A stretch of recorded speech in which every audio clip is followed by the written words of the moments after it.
Good evening, everyone. My name is Catherine McGee, and I'm excited to share my research journey of the Great Dismal Swamp, a project I undertook during my internship with the History and Genealogy Department here at the Library of Congress last fall as an Archives, History, and Heritage Advanced intern. When I first learned about this project, I knew little about the specifics of the research. However, Wanda Whitney described it as focused on using archival materials to reconstruct local histories, specifically of the Great Dismal Swamp. I was instantly interested because of both my personal connection to the region. Like Wanda, I grew up near the swamp. I'm from Southampton County, Virginia, which is roughly 30 miles from the swamp, and because of its historical significance as a place associated with indigenous communities and self-emancipated African Americans, historically referred to as Maroons. My internship was meant to produce a guide of local history research techniques, utilizing various materials and resources available at the library to create a comprehensive guide on developing local histories. Through this research, what I was able to do uncovered the swamp's role as a refuge, significantly impacting the lives of Indigenous and African American communities, despite the challenges posed by its fragmented historical record. Creating a local history is a complex, multi-layered process. It involves defining the project both in terms of location and time, conducting thorough research using secondary sources and archival resources, and weaving these elements into a compelling narrative that is accessible to the public. What made this project challenging and important is that the people who lived in the swamp intentionally avoided documentation. They were creating lives outside of colonial control and state authority, which means they left very few written records behind, but as Dr. Sayers will show, they did leave artifacts. So what I did find during my time as an intern was an array of sources documenting the swamp itself, but less so about its inhabitants leading up to the Civil War.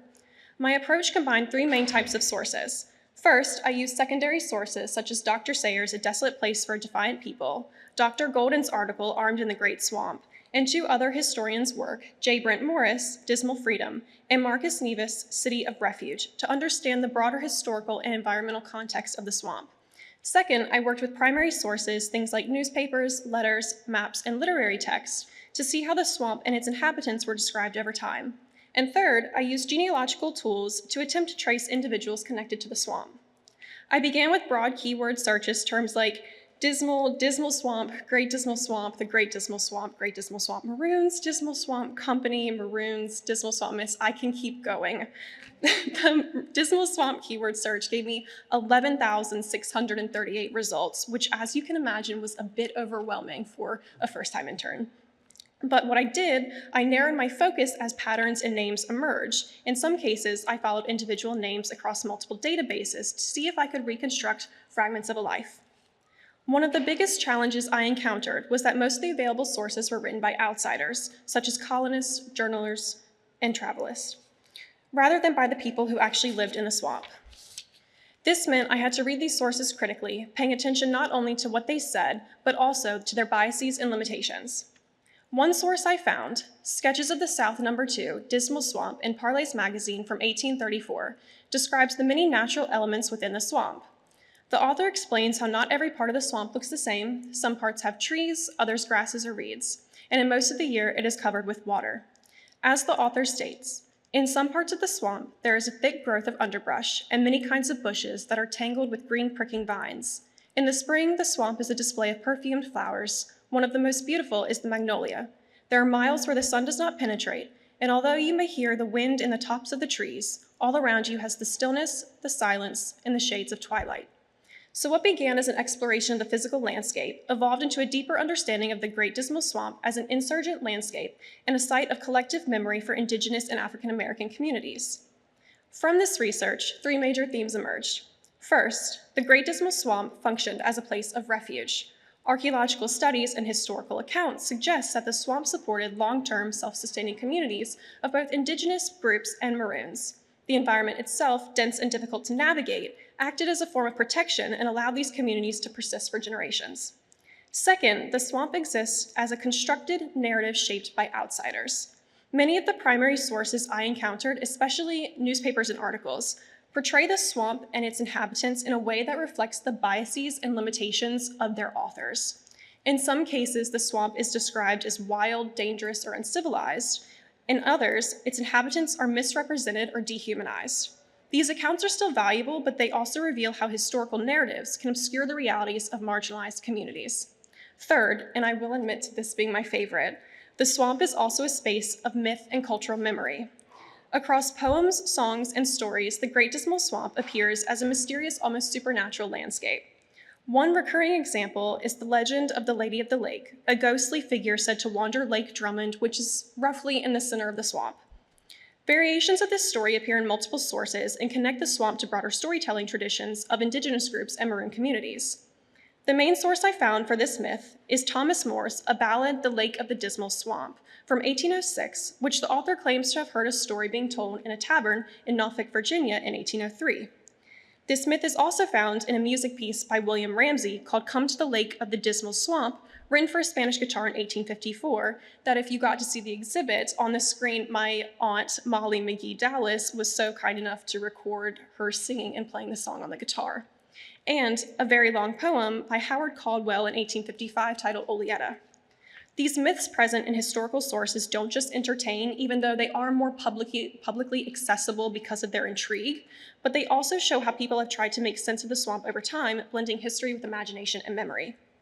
To give one example of how I approached this research, I attempted to trace an individual known as Uncle Bob Gary, who appeared in the Monmouth Inquirer from Freehold, New Jersey, describing his life in the swamp in 1903. Mr. Gary claims that in 1903 he was about 80 years old and that he must have been born in the swamp or possibly the Big Juniper of North Carolina. The article goes on to explain how Mr. Gary was the king of bear hunting in his time. In his later life, he retired to a cabin in the Big Juniper and was jolly and overbudding with memories of his life in the swamp, particularly when they dwell on bear. Notably, Mr. Gary stated that he doesn't see why or what was put in people's head to call the swamps dismal. To him, it was anything but. The Library of Congress's website provides direct access to its research centers. The main reading room webpage features a section for databases and research that directs you to the genealogy and local history page. In this section, most of the sites that I used are only accessible while on site here at the Library of Congress, such as American Ancestors, Ancestry Library Edition, Find My Past, Fold 3, My Heritage Library Edition, and more. I used Mr. Gary's article as a starting point, and then searched these genealogical databases for similar names and found a possible match in census records under Bob Gainey in North Carolina. While I couldn't definitely confirm that this was the same person, and I still cannot, the process demonstrates how fragments from different sources can be pieced together to form a partial historical narrative. I have also been able to trace the life of a man named Abraham Lester, who was a maroon in the Dismal Swamp and had an article published in the Manchester Journal in 1864 about his life in formally joining the Union Army, connecting the swamp to the broader fight for freedom. By using the resources of the Library of Congress, it becomes possible to reconstruct local histories. The Great Dismal Swamp is just one example of the ways in which the library's resources can be used. At the same time, the project underscores the limitations of those archives and the importance of reading sources critically. Through these sources, the Great Dismal Swamp emerges not just as a physical place, but as a layered historical landscape, one shaped by resistance, survival, and memory. Essentially, the work I did during my internship shows the importance in developing local histories and showing the public how they can use these resources to find their own histories or places they're connected to in understanding the broader human experiences. But specifically, for this swamp, I found a narrative of communities who carved out lives in a space deliberately beyond the reach of formal systems, whose history still challenges us to think differently about archives, evidence, and historical memory. To introduce our speakers, Catherine Benjamin Golden is an assistant professor of Africana Studies at the University of Delaware and teaches courses in early African American history, Black women's history, and slave resistance in the Atlantic world. Her book, This Insurgent Ground, Black Women, Maroonage, and Rebellion in the Great Dismal Swamp, is the inaugural text published in Black Women's History series at the University of North Carolina Press, forthcoming this October. Her work has been published in the Journal of African American Studies, Slavery and Abolition, The Black Scholar, and the Winterthur Portfolio. Dan Sayers is Associate Professor of Anthropology at American University in Washington, D.C. As a historical archaeologist, he has analyzed and interpreted many archaeological sites across the U.S. through a perspective that emphasizes land, space, economy, the human spirit, and the ways it is enacted in the environmental world across time. Since 2001, Dr. Sayers has been researching the lives of people who lived in the Great Dismal Swamp and working to get the word out about their important lives.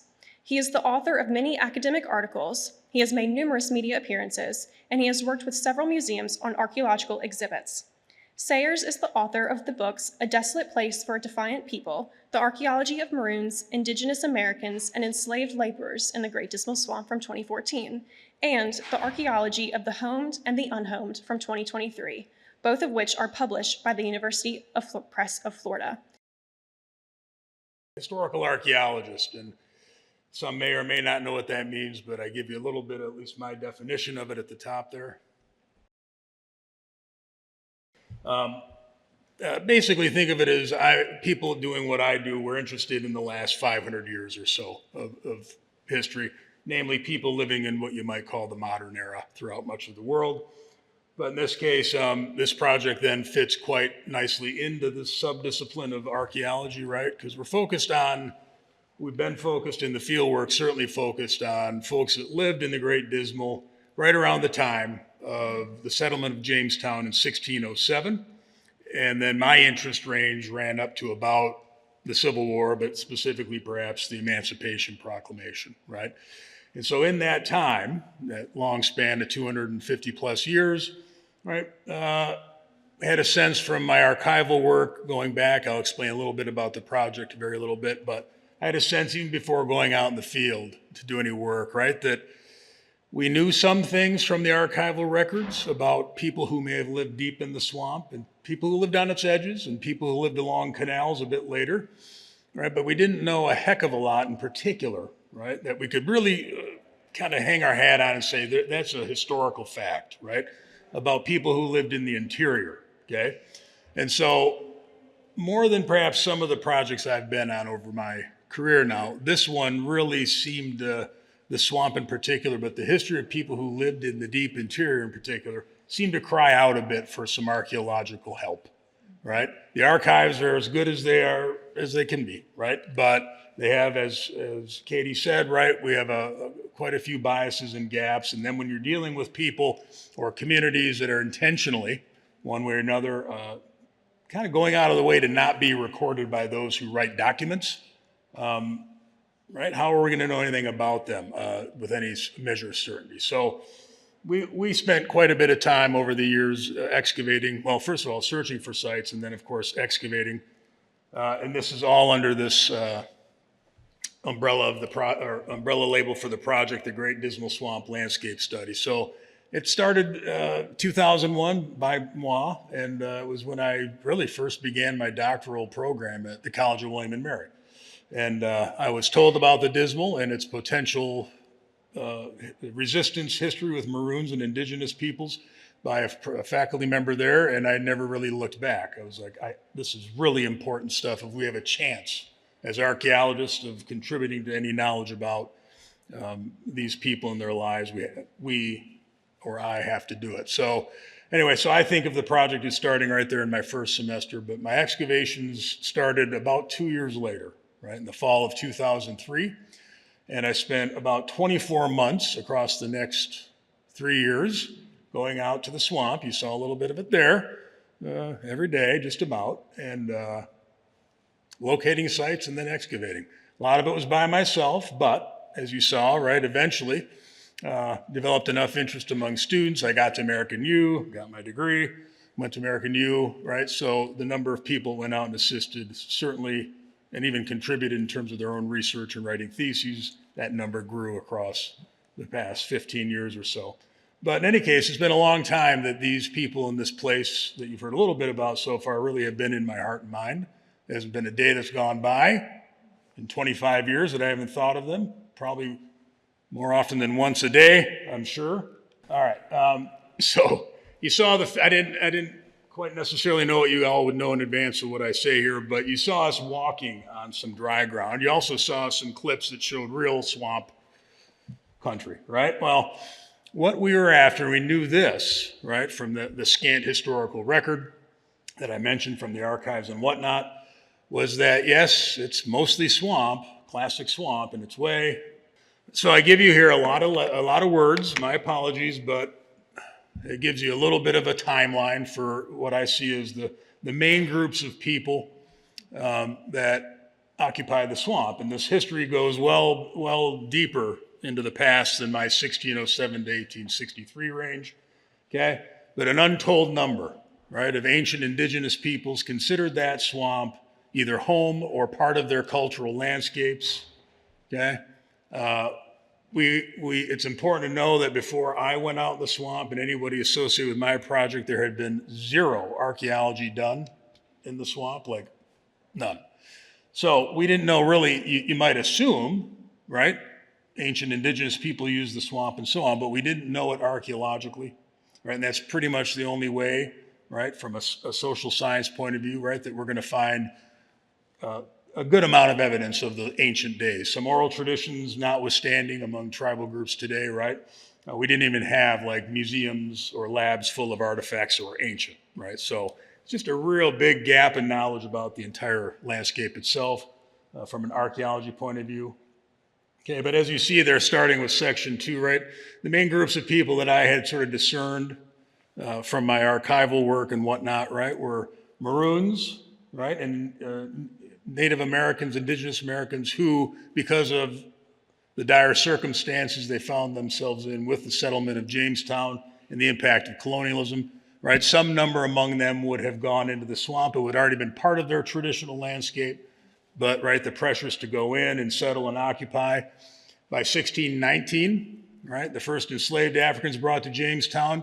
We know from maroonage around the entire hemisphere that it would not have taken long, right, for folks who found themselves enchained in the race-based slavery system, right, some among them to hear about the swamp and head in. And they would have found indigenous people, right, living out there, no doubt, and they would have joined communities, right? But among those are those folks that are self-extricating, as I call it, from conditions of the race-based slavery system, right? We typically refer to them as Maroons in the scholarship. Okay, and then a little bit later in the period, 1763, right? As far as we know, the first enslaved company workers are brought into the swamp. They live out in the swamp. They are charged with excavating these canals, which you'll see one of in a minute. But they're also there to, beyond the canal digging itself and maintenance, they're out lumbering, producing commodities for that increasingly globalized marketplace. Okay, so hopefully in a minute. Okay, so one of the things I was particularly interested in, though, that's a very complex history and a long, long time span. I was particularly interested from day one, right, in folks who lived in the deep interior. Okay, now you got to step into the conceptual realm for a minute. The Great Dismal Swamp used to be 2,000 square miles in size, give or take, around that. It is now 10% of that. It's about 190 square miles. Now, most of that is U.S. Fish and Wildlife Service, National Wildlife Refuge. Then a smaller part of it's the North Carolina State Park. They're contiguous but separate entities on paper anyway. But in any case, I worked in the refuge itself, so the bigger chunk, right, of the standing swamp. And what I know from all of our work, right, is that in that 10% that remains, that is the refuge, there are probably hundreds of islands just in the 10%. So times that by 10. To go back to the original 2,000 square mile swamp, there's absolutely no scientific, geological, etc. reason to think that, oh, most of the islands that were in the swamp are contained in what remains. No, they were everywhere, okay? So where did the rest of the swamp go? It was drained. It was drained, settled, plowed, roads put down, towns hatched, right? All that's part of the North Carolina, Virginia countryside, but so is this current swamp, right? It's right there near Suffolk, near Norfolk, right? It's right there, backyard of Williamsburg, right, in Jamestown. So it's still a big place, and what you see here is using a little bit of tech, finally, a little bit into the project. I did not have this when I started, by the way. This would have helped. Okay, but what you see there, I've circled one of these islands for you. Okay, but the darker red splotches there, okay, that are amorphous in shape, those are all islands. It's an archipelago, as I call it, okay? Now that one that's circled is 18 to 20 acres in size, okay? So it gives you a sense. You have 4 big islands there, plus a bunch of little scrappy ones.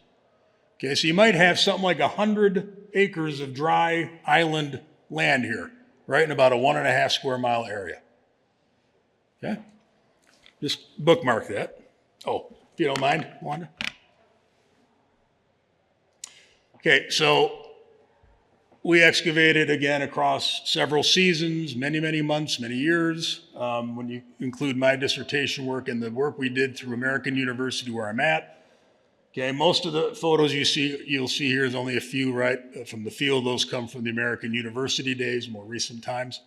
Okay, but what I ended up finding and we ended up finding across all those years were dozens of post and ground cabin footprints in the ground. Now, the cabins are long rotted away, but what you see here is not a fully exposed cabin, but probably something like 2/3 of one. Okay, where's the cabin? It's the dark soil you see there. Okay, and if you can kind of make out that there's little patches of tan in between some of the dark soil there, right? Well, kind of start to look and see if you can't imagine where you see posts in the ground about this big, about as wide as a typical dinner plate, say. Okay, so every couple feet there's a post that they put in the ground. This one dates to 1730 or thereabouts. Okay, post in the ground, every couple feet, kind of a grid pattern, put a floor on top, raise walls around you, put a thatch roof on, and I think even put a porch on there. Okay? So we found a dozen or more of these, something like 14 overall. We excavated less than 0.000000001% of the 20-acre island. Okay, remember? And there's 4 islands or more there, and we're at 10%. We have 100 islands in the refuge, and then you might have had 10 times that, thousands of islands. Okay, and what do we find? Actually, one more. Sorry, I wanted to go back. I forgot to point one thing out. In the middle there, you can see where we excavated a bit deeper. See that rectangle? Okay. Now, if you might even notice in the bottom of the rectangle there, and it's kind of tan orange looking, you see a little hole there. Okay, thank you, Wanda. Next one. Okay, that hole was this. Okay, so this was taken before the photo you just saw. Okay, and when we got down to where you have the footprint of the cabin, we realized that there were posts every couple feet. Like I said, we looked into one. Okay, and what we did, we call it bisecting, but we took half of it out so you could see it from the side. And what you see here is 3,000 or so year old ceramics made by ancient Native Americans being used to support, at least in a functional way of thinking, to support a post they put in the ground to keep their house up. Okay? So using ancient materials to help you live today.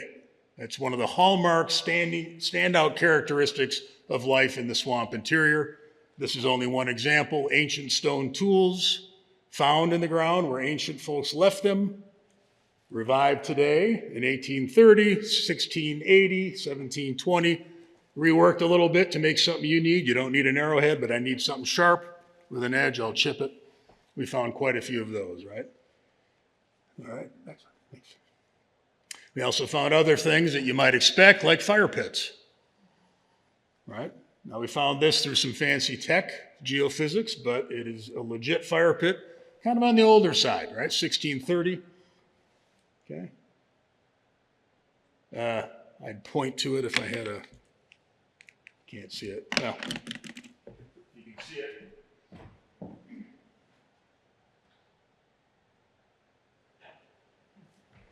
I usually have a little hash mark around there for you. Somehow that didn't get in. So in any case, one more there, one. Appreciate it. And not just cabins, but then you have what you saw a little bit imagined in the film clip there, right? This is part of what I've taken to be a community defense structure. This is a little later in the time of the community, somewhere around 1780 to 1800s, probably when it was built, and probably lasted through up till Emancipation Proclamation. Okay, and the reason in particular, long story short, very different architecture for this, but also the artifacts we found in association with some of those pits you see there half dug out, right? They were quite often munitions related or could be construed as defense items or weaponry, okay?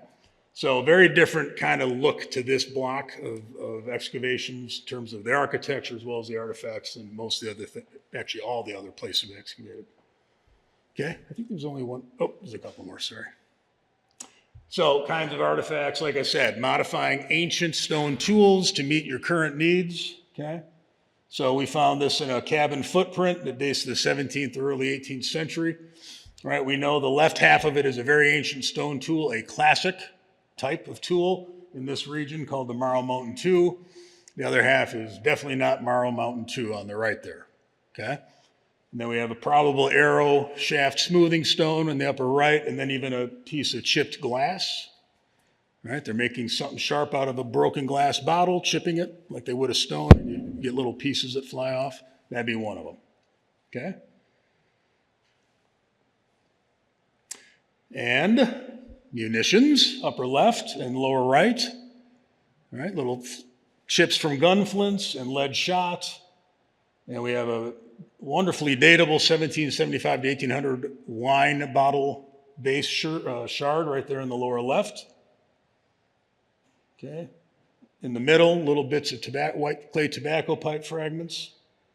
And then some hand-thrown ceramic and burnt clay in the upper right.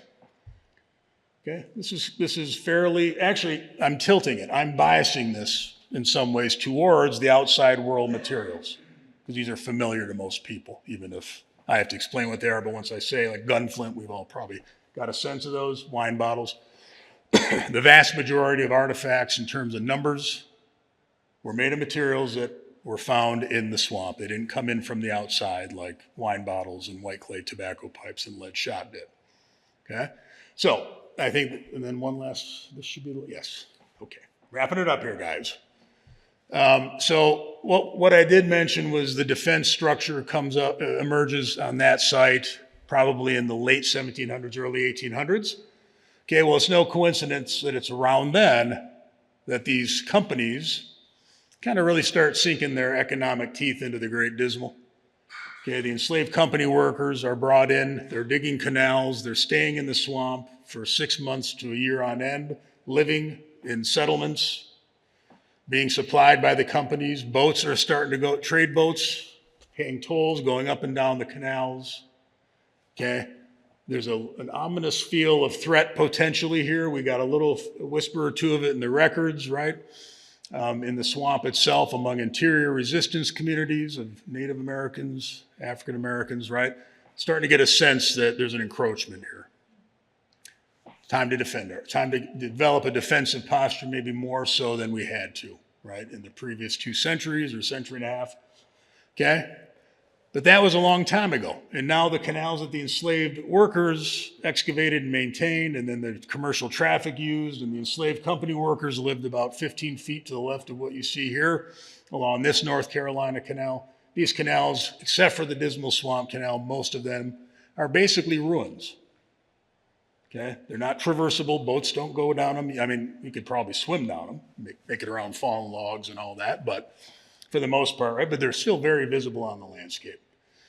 Okay? And so, and again, wrapping up, at least for the spirit of this topic, for this sort of discussion, right? We have to remind ourselves that potentially this swamp is still here, right? Even though they really tried. And this canal is a good example of many, right? Little scars on that swamp landscape where, they got 90% of it, they drained it, and it got plowed up. And like I said at the beginning, this little bit remained one way or another. You could point to a lot of reasons why potentially, but certainly one of them is that it was home to so many people that lived out in the interior. Okay, people from the outside world were petrified, right, of the banditti and the Maroons who lived deep in the swamp. Heck, they were petrified of the folks that worked on the canals and Maroons that may have worked with and among them. But deep in the swamp, whoa, right? People were very scared. And any film that you see that talks about how there were all sorts of catchers going in to recapture enslaved people, no, not in the interior. That didn't happen. We have very little documentation of that, right? Okay, so there was something about their presence and their approach to that landscape, using swamp available materials, not laying waste to the landscape, clear cutting, draining. They didn't do any of that in the interior.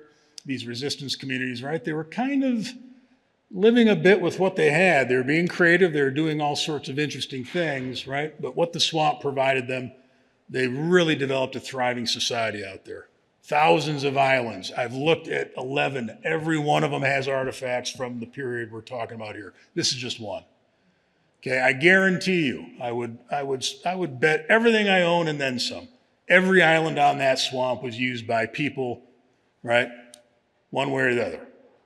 interior resistance communities, swamp edge communities, or enslaved company workers, or some number of the above, right? Like in this case, right, for 200 years before this canal, no doubt deep interior resistance communities thrived on this island that this canal cut through. Then enslaved company workers settle on it. Okay, so there's a dynamic history here, right? But at the end, right, one of the messages we can kind of take away from the landscape itself, right? It's still here because of what these people did and how they approached life while living in a wetlands. Okay, I think they respected the ecology quite a bit in their way, right? And yeah, I think we're, in a sense, right, it's part of our landscape to our benefit today because of what these folks were doing out there and how they lived.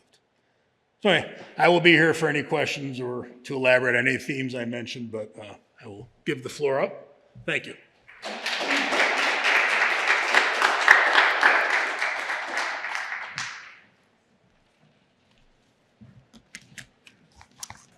Hello, hello. Good evening, everyone.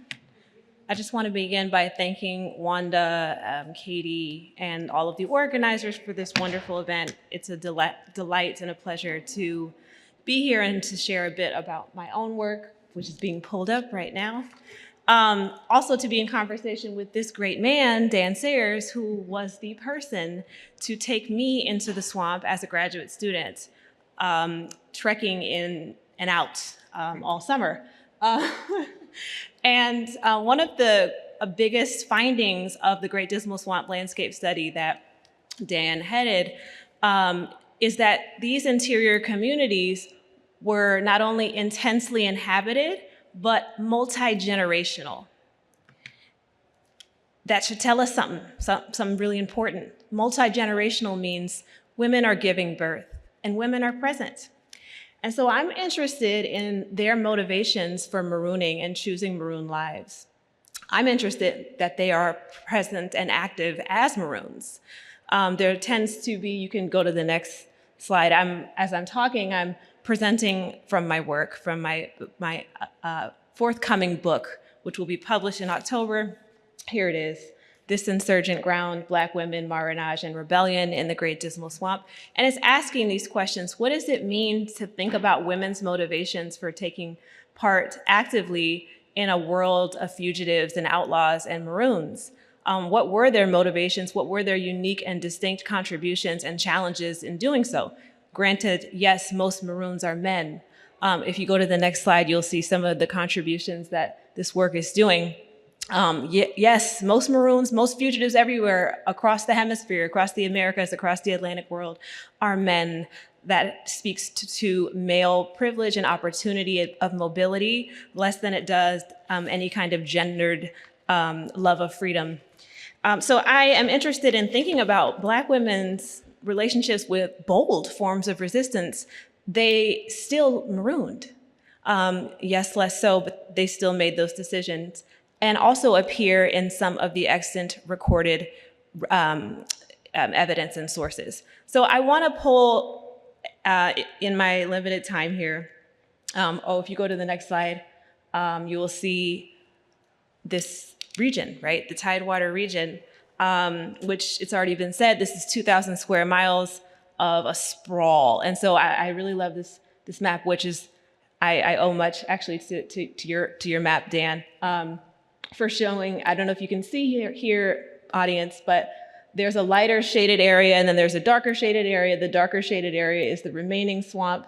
It seems to be a little cut out there, which again is the 10th of what it once was, but this is to show the extent, the massive sprawl of this space and how colonists and enslavers decided to still create and construct their cities and towns interspersed within pockets of swamp that they couldn't contain.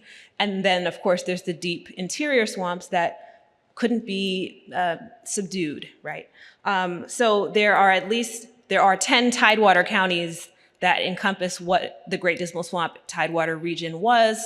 There are dozens of smaller rural villages and townships in between, and then a few big cities, right, like Norfolk and Elizabeth City and Edenton in North Carolina, Suffolk, Portsmouth, and Norfolk in Virginia. So this is the region we're talking about. You can go to the next slide. So as I talk, I'm going to actually be pulling 3 women into my offerings here today. So I hope that they leave you with a sense of how women, the disparate and diverse ways that women contributed insurgent meaning to this great ecology and geography of the Great Dismal Swamp. The first woman, these slides are here to bring you in and pull you in to what it was like to actually be there. This is from 2013, so Dan, you were right there. But it is a difficult, challenging terrain, yet also it has a lot of opportunity for free life, okay? So the first woman, whose name we don't and can't know, rises from the slave narrative of a man named Moses Grandy, and his narrative is actually outside in the exhibit. When Moses believed himself to be around 56 years old, he remembered that his mother often hid us all in the woods to prevent their master from selling them. He was born enslaved in Camden County, North Carolina in the year 1786, and he was the youngest of his mother's children, all of whom lived at the border, the North Carolina border of the Great Dismal Swamp. Moses' mother had more children than the 4 sisters and 4 brothers that Moses could remember, but they were all dead or sold away before Moses could know them. Their enslaver, William Billy Grandy, described as a hard-drinking man who claimed more than 18 slaves, would not be stopped at selling many of them for a quick and sure turn of profit. But Moses' mother also refused to be stopped when she often took her remaining 9 children into the marshy woods at the ends of the Great Swamp, repeatedly concealing them there to prevent their separation throughout Moses' childhood. If you could go to the next slide, please. This is the swamp floor. When Moses and his 8 siblings grew thirsty, she sought water, quote, in any hole or puddle formed by falling trees or otherwise, and served it to them. Though it was often full of tadpoles and insects, she strained it and gave it round to each of them in the hollow of her hand. When her children grew hungry, she gathered berries in the woods, got potatoes and raw corn, etc., to feed them. The next slide. Thank you, Wanda. In the outskirts of this forested swamp, Moses' mother demonstrated fierce acts of love and protection for her children that were in no small measure guided and made possible by her shrewd understanding of her environment and the natural world around her. She knew the offerings of food, drink, and shelter in the swamp's edge were bountiful, and she imparted this knowledge with her children. And in doing so, she also instructed that they pay close attention to a crucial lesson in their young lives, that the natural environment could provide insurgent means of escape and evasion, as well as preferable alternatives to subjection and the viciousness of bondage. And her instruction must have deeply resonated with her children, because Moses would grow to be a man who said, in his own words, he was glad of the numbers of his colored brethren who took themselves to the woods and swamps and stayed there for months and in some cases for years. And her daughter, Moses' sister Tamar, also learned much from their mother's teachings in the swamp about the insurgent meaning of the place and the natural environment, as Tamar herself would grow to be a woman who joined countless others in marooning in the swampy woods, even giving birth to 3 children in the den she made in the swamp. Moses' mother, and subsequently her children, knew what unquantifiable numbers of enslaved women, men, and their children in the Tidewater counties surrounding that Great Dismal Swamp region also knew that the inescapable, sprawling morass was a near and accessible place to design and devise new options and possibilities for their lives that better reflected their own desires, interests, and ideas about the future. The next slide, please. Is that the next slide? I think, okay, sorry.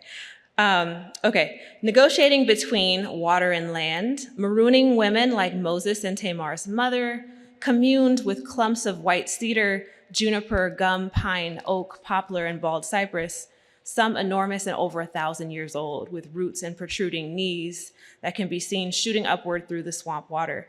There's miles of aquatic plants where dense forest canopies and pockets of open water allowed.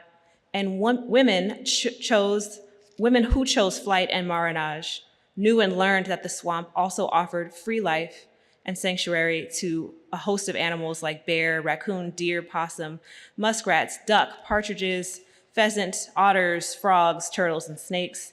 And they also knew that their movements in the swamp were shared with the courses of several species of fish, as well as the flight and flurries of hundreds of species of birds.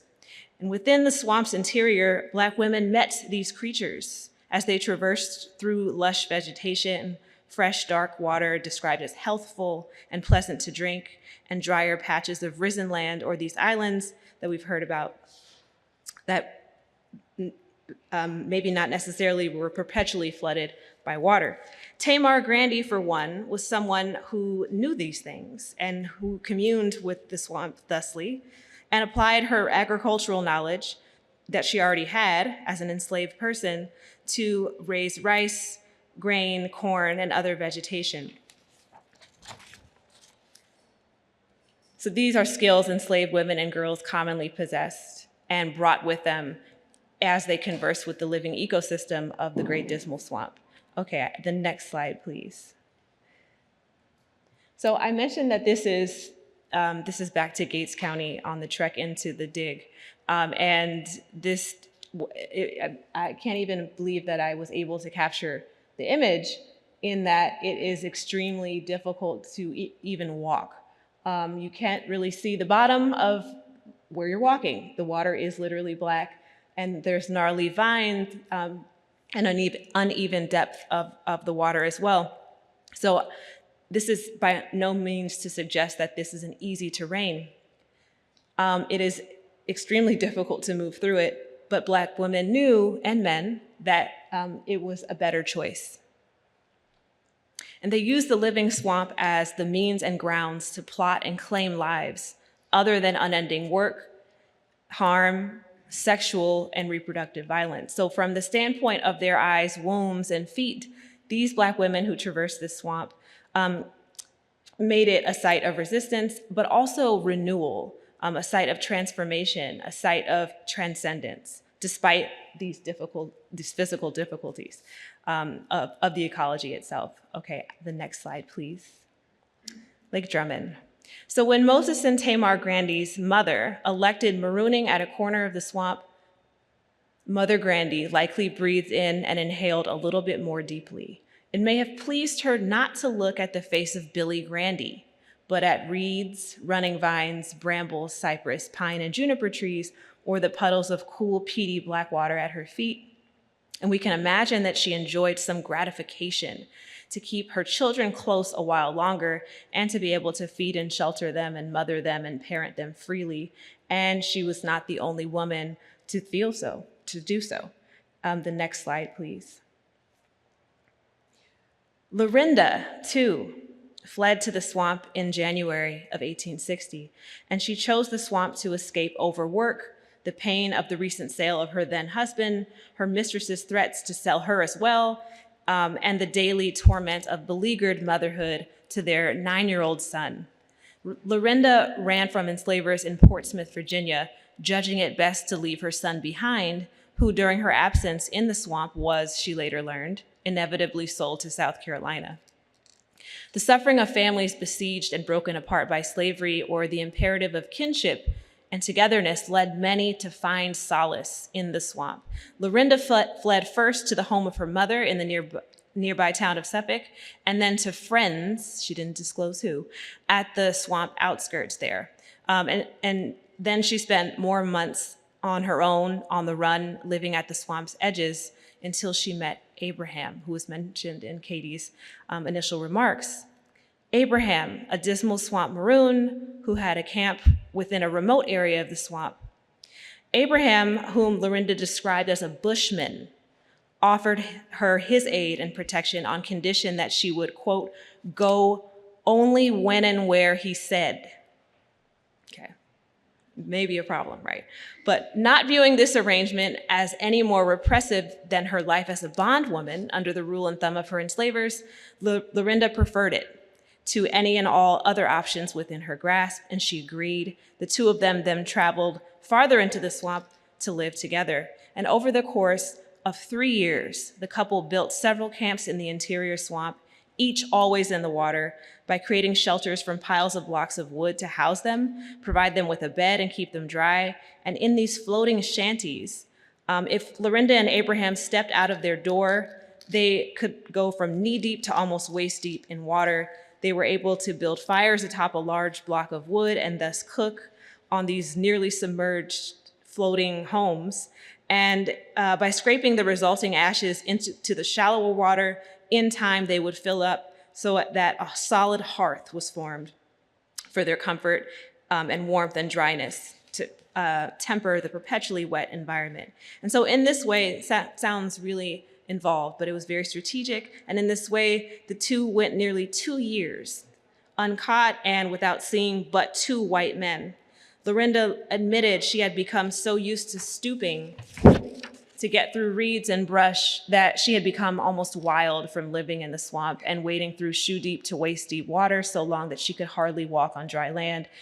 They ate opossum and raccoon, the beef of wild cattle, wild honey and fish, and the two enjoyed so many meals together that Lorinda, quote, got so fat, though this condition was also the result of intimate time that the couple had spent together freely in the swamp, resulting in 1 pregnancy and the birth of a child she had made certain she could mother and protect on her own terms. The next slide, please. This is oil on canvas from 1888, depicting the Union emerging and meeting Maroons at the outskirts there of the Great Dismal Swamp. And that's exactly actually what happens to Abraham and Lorinda in 1863 at the when they hear news that the Union has a camp station in Suffolk, they emerge from the swamp. And this is where they relay their story and give their account that's later published in several periodicals. So when they emerged from the swamp in 1863, the two considered themselves husband and wife, and their child, who was at that time nearly 1 year old, had, quote, scarcely ever seen a white person and would scream and try to hide away when white folks came. Though in Lorinda's words, the swamp was wild and never dry, she still maintained that life there with Abraham and the family they made together in the swamp was preferable, was safer, and also more fulfilling, more enjoyable to the mix of subjugated intimacies and sexual violence, maternal loss, perpetual servitude that she had experienced in slavery and rejected in marriage. The next slide, please. Okay. And a third and final Maroon woman, Maria, rises from the carceral archive of wanted runaways and captured Dismal Swamp Maroons. Maria's story helps illuminate how diverse Dismal Swamp Maroon groups really were. The next slide, please. Okay, I'm going back to the map for a second to show you where she was living in the swamp. Maria was at least one Maroon woman who lived and worked alongside, quote, a party of outliers at Great Bridge. So if you can see Great Bridge, if I had a clicker, it's actually in the Virginia side. It's right next to Princess Anne County. Here is Great Bridge, which is currently Chesapeake, the city of Chesapeake currently. But that's where her Maroon community or group was operating. This is in the neighborhood in the lower part of Norfolk County at the time, nearly entirely engulfed by the outreaching Dismal Swamp. So Maria, her husband Nelson, a man named James, and, quote, the notorious and formidable Bob Farabee, and I'm quoting a historian who described him this way, Bob Farabee, a rather famous Maroon in the history of the Great Dismal Swamp, had been living together in the Great Cypress Swamp for at least 5 years. Bob was reported missing in an ad placed by his new master, Wilson Butt, as early as March 1st, 1818. The next slide, please. So this is the ad that first puts Bob Farabee on the map and in the documentary record, reporting him at large in 1818. So Wilson Butt is describing Bob here as being about 23 years old, stout and well-made, rather of a dark yellow complexion, with relations and many acquaintances about the Great Bridge and Canal. In one of those places, he is now lurking, end quote. So sometime around the time that Bob was reported missing here, Maria also fled. She marooned in the swamp near that neighborhood of Great Bridge and lived in a tent in the swamp with at least 3 men, her husband Nelson, James, and the tobacco-smoking, gun-toting Bob Farabee. Next slide, please. And in their swamp den, which may have looked like this, Maria and the men kept at least 1 gun, bullets, and several buckshot. The group successfully avoided capture there until June of 1823, when the Norfolk militia, composed of 200 men, cavalry, and infantry, was ordered to scour the country and patrol the forests and swamps in the hope of relieving the neighboring inhabitants from what they called, quoting, a state of perpetual anxiety and apprehension. So the scouring resulted in the discovery and capture of Maria and her comrades 5 years after their initial escape. Next slide, please. And so while we'll never know precisely how these Maroons lived and their internal dynamics, how they interacted with each other at this world, at the edge of the Great Dismal Swamp, what is certain is that defensive violence was integral to their claims to free life. Although there's no record of Maria giving testimony after her recapture, depositions left by Nelson and James make clear that she was no stranger to the use of force as a practice of survival and an interest of community protection. Both men's accounts given in 1823 state that the group, including Maria, had been fugitives there for more than 5 years and had decided to continue living as Maroons there, despite the fact that they all knew that Bob had shot and killed a white man who had discovered them early on in their marooning. And Maria and the others knew that Bob had shot this man, David Manning, a slaveholder of St. Bride's Parish in Norfolk County near Great Bridge, which is the very same parish in which the butt plantations were, which is from which Bob had initially escaped. So they knew these people, right? They knew their pursuers. Manning had been accompanied by another slaveholding neighbor who lived near the Pocosin, which is the word for swamp, right next door to one of the butt estates. So Bob was certain that these men would come, in the words of the deposition, right, to shortly come to hunt them out, and he meant to beat them to it. So Bob took his gun loaded with sundry buckshot, and he left their camp in the swamp and returned to the swamps after only 15 minutes, having already shot David Manning and scared the other man away. James and Nelson reported that meanwhile, back at the camp with Maria, the Maroons in the swamp had heard the report of that gun and soon after heard someone running through the woods. And it was not until after Maria's husband, Nelson, heard Bob blow the secret signal that Nelson gets on a log to see to a greater advantage who it is coming. It's Bob. They quickly hail him and find out what happened. So Maria had a lot to consider. No doubt she contemplated the sound of the report of Bob's gunshot and every new risk of recapture that the group now faced. Next slide, please. So this is the deposition, excerpts of the deposition, where it says what Maria decided to do next. Okay. In the end, Maria decided against withdrawing passively into her tent in the swamp, and instead she chose to work actively alongside Bob and the others to gather intelligence from the nearby estate of yet another member of the Butt family, Charles. Nelson and James stayed behind at the fence at the rear, which is what it says here, of this Butt property, while Maria and Bob worked together to determine whether anyone in the neighborhood knew what had happened to David Manning. So this reconnaissance came to a head when Maria quickly returned and came running back to her crew at the fence with the news that Manning was confirmed dead. Bob joined them soon afterward to share that he had discovered the same. So although Maria was not active, she did not pull the trigger, she was no passive spectator in these events. Instead, she used her knowledge and her connections with the people in the neighborhood to help protect and defend her Maroon group. Moreover, it was with her help that the group remained at large until their apprehension 5 years later. It was with her activities, her contribution, that they were able to continue to evade and escape for 5 whole years. So I'm actually going to go to the next slide, and I'll kind of try to truncate this and make this concise.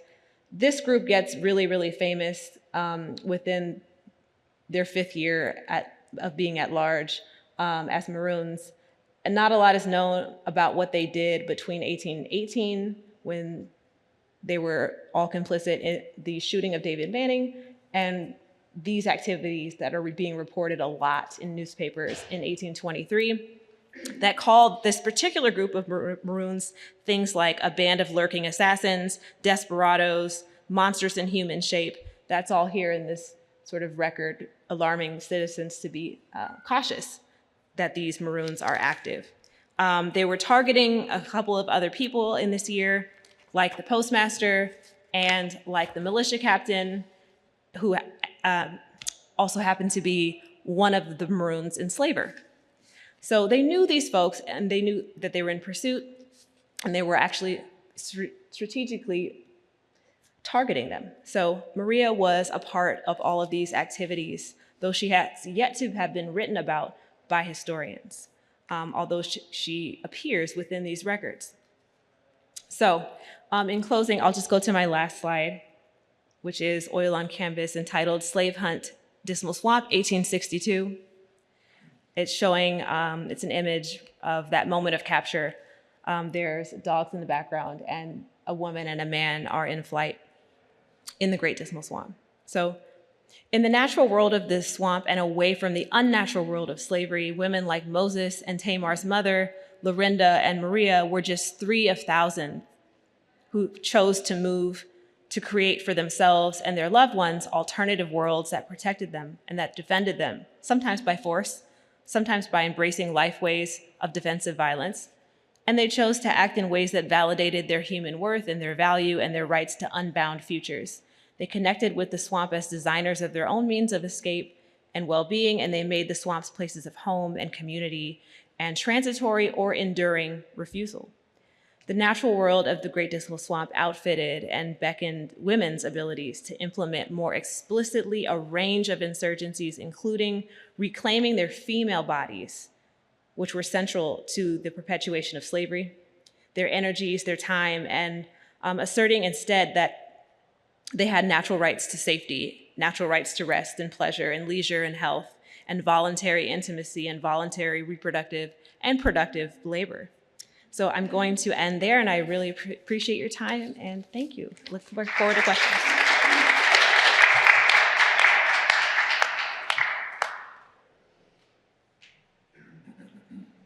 I guess I had 2 more basic questions. One, I'm curious on, were people living in their entire lives within the swamp? So the entrance exit question, I'm just curious on the sort of flow, migration, contact space. And then sort of the transition from the native population into the more modern era, like were there battles and skirmishes and territory fights, or thanks. It's the first time I've learned about this, so just make those questions sound better. Well, I would just say that the documentary archive has very little, evidence is very little around people living out their entire lives within the swamp. Evidence of that really comes from the material record, I would say. If you want to speak to that. Yeah. So I would say that you got to kind of imagine that I kind of alluded to, right? You have this sort of deep swamp interior area, and we have to get ourselves in the sort of mindset as best we can of who would go out there and why. Why would they be going out there? And then you have another area which is the swamp edge. So you can kind of go in and out of the swamp, you know. So who would want that ability? Who would want to do that? Who would want to live kind of maybe maybe in the swamp, but right there, and then they could go out to Suffolk or Norfolk or whatever. Okay. And then you have a little bit later the canals. Okay. And so I'm thinking of a lot of your keywords there, flows and so on. When you talk about the swamp interior, what I was able to argue was that through our archaeological evidence, right, there's really strong evidence for multi-generational communities. And if that's the case, then to me it follows that, yes, there'd be quite a few people out there that lived their whole lives or certainly most of them, most of their lives out in the swamp. We have a little bit of evidence of folks trying, like they went out for 13 or so years and then left. But that, I think, was a unique circumstance based on how the age or when the ledger was written the reference I'm thinking of was written. It was right around the time of the British Emancipation Proclamation in Norfolk. So I think we have evidence from other sources that enslaved company workers as well as some Maroons went and joined the British in the fight against the colonists here. But to me, that's compared to the 250 plus years, that's a unique kind of moment. You probably wouldn't see too much of that going out for a dozen years and then bolting. So in any case, yeah, so I think with the interior, that's where we're thinking of lifetime spent. Canal, not so much, right? These folks were living out there enslaved, some free, but let's emphasize the enslaved because that was the majority.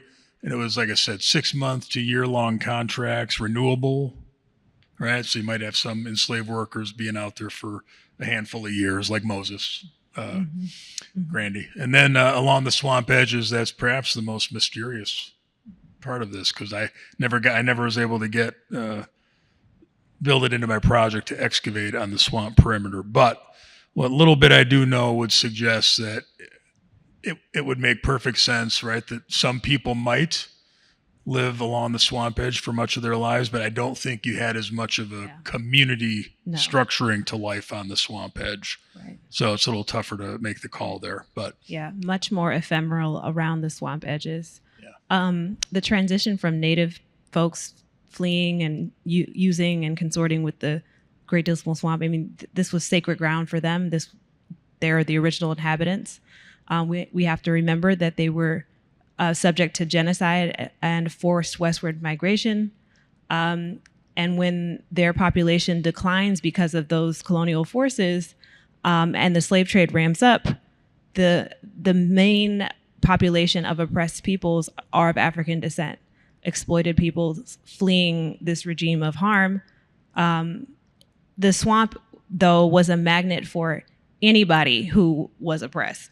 And that also included indentures who typically were of Irish descent, and any remaining native peoples from those persecuted nations, tribes, and original communities of the Tidewater. Yeah, so the swamp was a space of diverse human inhabitation, but especially, I think, by the antebellum period, it's Black, right? Historian Brent Morris memorably suggested it was the most cosmopolitan landscape on the East Coast, right, by the end of the 1600s, early 1700s. So I think it's about right, too, in some ways. In terms of struggles, there's not really much document that I remember or oral traditions suggesting that Maroons found themselves in fights or skirmishes with indigenous folks. There's no evidence for it from the documents. Agreed. Okay. Thank you both so much for this. This was riveting. I really enjoyed this. So thank you so much for being here. My question is for you, Dr. Golden. Could you speak a little bit more about how your work dovetailed with kind of histories of reproductive resistance and what that might have looked like? I know you mentioned that because of how multi-generational the interior of the swamp was, women were giving birth there repeatedly and raising their children repeatedly. So, and it also, the internal dynamics of the swamp are kind of hard to pin down in that sort of sense. So I was wondering if you encountered any evidence to speak to how birthing was kind of done, or if there were any kind of systems or materials that were frequently used. It's an incredible and an important question. Big question. There are a handful of records that make known that women are newly formed mothers in the swamp environment. I think that begs us to look and ask more questions about those decisions to carry to term a pregnancy, to have a kind of voluntary, intimate relationship with. In some of those records, it's people, enslaved men who are their husbands, who sort of care for them, provide them with some crucial resources, but are still enslaved while they are held down and marooning actively in the swamp on their own accord, and with that support. That's what happened to Tamar Grandy, for example, who had 3 children in the swamp. The details of those births are unknown, but imaginably she did that by herself, right? Without the crucial supports of other women, elders, experienced mothers that enslaved women had in those geographies of confinement and geographies of captivity. Some of those maroon women who decided to give birth in the swamp and then become mothers and nurse those babies and forage and create alternative homes did that largely on their own, without those larger communities that Dan has really evidenced. But in those communities that Dan has evidenced, we can imagine more mutual aid. We can imagine grandparents present, right? We can imagine all kinds of supports and community and a greater sense of collectivism and stability, right? And the use of plant life for healing and for nurturing those mothers through that, and what that meant. For those edge-dwelling maroon mothers that decided and elected that reproductive justice for them meant safe childbirth would happen and be possible in a swamp versus in a plantation, that's a profound statement.